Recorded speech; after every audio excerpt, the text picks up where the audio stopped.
Compass Group is committed to safety first in everything we do. This will enable all of our people to thrive and help us deliver all those extraordinary moments that contribute to great service. This Team Train session has been developed to focus on safety in the workplace and how we can all contribute to ensure your site is a safe and enjoyable place to work. Please pause the video so yourself, one of your fellow staff members, or your manager can start the session with a short safety moment.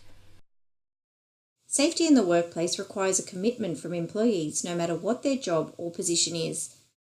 The Compass Group Health and Safety Policy is where we communicate our commitments, some of which include using safe systems of work supported by clear procedures, being proactive in identifying and assessing health and safety hazards, encouraging team members to problem solve to continually improve reporting and investigating incidents, identifying root causes, and implementing solutions to prevent repeat incidents, and training managers and employees to competently perform work. Some of the key responsibilities for managers are complying with the company's health and safety standards, providing and maintaining workplaces in a safe condition, ensuring safety procedures are developed, implemented and reviewed, and training employees and their line managers in the competent performance of assigned tasks. Employees and contractors must comply with all company policies, procedures and systems of work, report all known or observed hazards to their immediate supervisor or manager, report all incidents, injuries and near misses, stop work if they believe the task to be unsafe, provide a duty of care to themselves and fellow employees, actively support the health and safety program, and contribute ideas via the Opportunity for Improvement system. Hazards exist in every workplace, whether it is excessive noise from plant and equipment, hot surfaces of kitchen equipment or trays, poorly guarded mechanical equipment, poorly maintained electrical equipment, overloaded trolleys, wet or greasy floors in the kitchen, or sharp edges and heavy equipment. Through our Job Safety Environmental Analysis, JSEA, Safe Work Service Procedures, SWSP, or Pictorial Work Instructions, PWI, we identify and control many of the hazards within our workplace. For our first activity, pause the video and discuss what you would do during your normal activities if you identify a new hazard. Potential responses could have been: use stop work authority. Assess whether the hazard can be controlled. For example, can you place a warning sign to alert others of the issue? Report to your supervisor or manager. Raise an opportunity for improvement, known as an OFI. Review the work procedure through a JSEA, SWSP, PWI. Continue work only when the hazard has been appropriately controlled. Every employee has the authority to stop a job where an uncontrolled hazard is identified. The steps for this are: stop. Once an uncontrolled hazard is identified, stop the task immediately. Notify. Report hazards via an opportunity for improvement using the SAM Pocketbook, pre-start or buzz meetings, inspections, service standard appraisals, and audits, or simply face-to-face with your manager or supervisor. Correct. If possible, all hazards identified should be controlled and the risk reduced as low as reasonably practicable. Resume. Once the hazard has been controlled and risk reduced to as low as reasonably practicable, the task may resume. 4 common workplace hazards resulting in serious injury are spills, open blade knives, chemicals, and hot liquid steam and surfaces. Spilt product or liquids can easily result in a slip and fall. There are a couple of simple rules that, if followed, will ensure that spills do not result in a serious workplace injury. You can minimise the chance of a spill. Always store items in their appropriate locations to avoid accidental contact, which could result in damage to the packaging and a spill of the contents. Continually clean up food matter from the floor and ensure cardboard packaging is not left lying on walkways. And if a spill does occur, clean it up immediately. As soon as a spill is identified, do not delay. Do not walk away. Barricade the area and put appropriate signage in place. In the instance of a chemical, follow the spill response flowchart and utilise the site spill kit. Knives. The use of knives, particularly those with a fixed open blade, poses a significant risk to workers. When we refer to knives, we should also apply this to any open blade hand tools such as retractable blade knives and other cutting implements, not just the knives we use in the kitchen. To minimise the risk of injuring through knife handling, eliminate the requirement to handle knives wherever practicable by purchasing the product already pre-prepared or cut. Take time to plan to do the job safely by scheduling all knife handling activities appropriately. Use fit-for-purpose equipment, for example, drop saws, meat slicers or a RoboCoupe stick blender to do the cutting. Always use a cut-resistant glove. Use enclosed blade knives, for example, parrot knives. Ensure everyone has correct training and has been assessed as competent before handling a knife.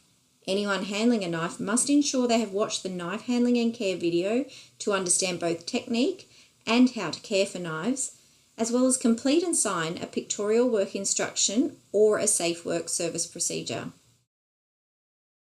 Provided that hazards are known and understood and appropriate precautions taken, chemicals can be used safely.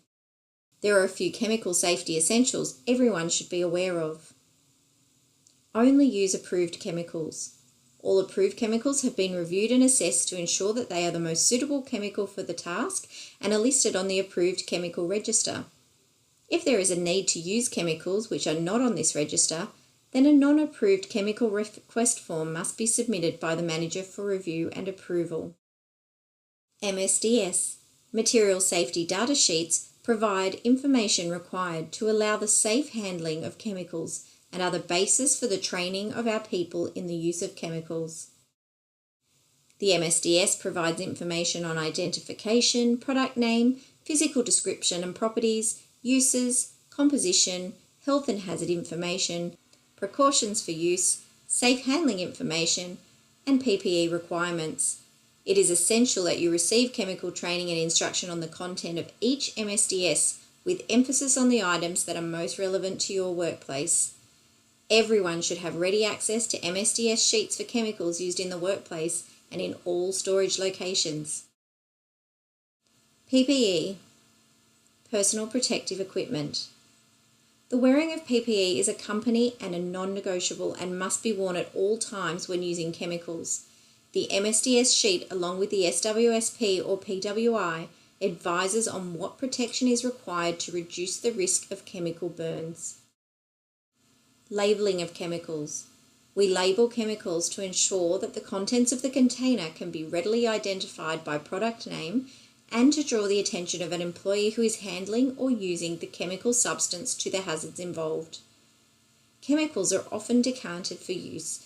It is the responsibility of the person decanting the chemical to ensure that the container in which it is decanted is labelled.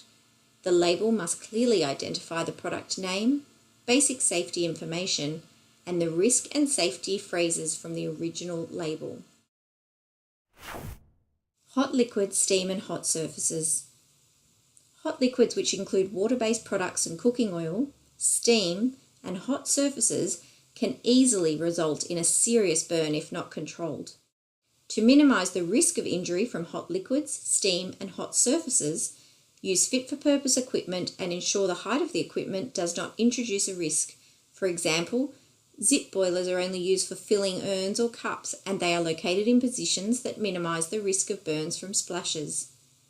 Ensure all lids are sealed tightly on urns or containers holding hot products prior to moving, and always use a trolley. Never leave containers of water near active hot oil, as they have the potential to be knocked into the hot oil and cause a hot oil spill or splash. All hot surfaces must be 50 degrees or cooler prior to cleaning. Use signage to alert customers and fellow workers of hot surfaces. Be aware and have adequate protection to prevent injuries from steam, hot water and hot oil when removing trays from combi ovens. Always have your sleeves rolled down when working around heat sources. and ensure the correct PPE is always worn when working around heat sources. Ensure you have been signed off as being competent on the PWI or SWSP for any tasks involving heat and hot surfaces. For our second activity, pause the video and discuss what you would do if you found a container that did not have a label or was improperly labelled. Answers should include: correctly label the container. If the bottle identification label has become faded or unclear, the bottle must be disposed of. If the contents of the container are not known, this should be clearly marked on the container. For example, unknown chemical. The container should be isolated until its contents can be identified and the container is appropriately labelled. Dispose of the contents in an acceptable manner and advise a supervisor or manager immediately. When it comes to the safety in the workplace, PPE is your last line of defence because it is the last control and can sometimes be the most important. PPE helps us to reduce the risk to as low as reasonably practicable. Some tasks where the correct PPE is essential include knife handling, cleaning with chemicals, whenever working outside with plant and equipment, electrical work, rubbish removal, handling sharps, and handling ready-to-eat foods. To ensure you have the correct PPE for the task, the Compass Group PPE Matrix, PWI, or MSDS should be consulted. While we do our best to control workplace hazards, sometimes an incident will still occur. An incident is defined as an event which causes or could have caused an injury, illness, or damage to people, equipment, vehicles, property, or the environment. It is the responsibility of all company employees to report all incidents immediately to your supervisor or manager so that the appropriate treatment can be provided to a person if the incident involves an injury, and so the uncontrolled hazard in the work area can be made safe to prevent any further incident from occurring. Failure to report incidents will result in the fair and just culture process being initiated. If an incident occurs in our workplace, we must conduct a thorough investigation. The investigation will determine what happened, how it happened, why it happened, who was involved, and most importantly, what we can do to prevent the same or similar thing from happening again. Pause the video and discuss the incident reporting procedures specific to your site. This includes who to report to and in what time frame. What evidence should be saved in the case of a food incident, and what action is taken following any incident? It is important we communicate the lessons learned from the incidents on all sites. We do this via lessons learned, safety leadership meetings, safety solutions, environmental solutions, safety notice board or folders, discussions at toolbox, pre-start meetings, and the buzz sessions. When a new lesson learned or safety solution is released to site managers should review and update the PWI or SWSP of any required changes in line with the lessons learned and communicate the changes to the team.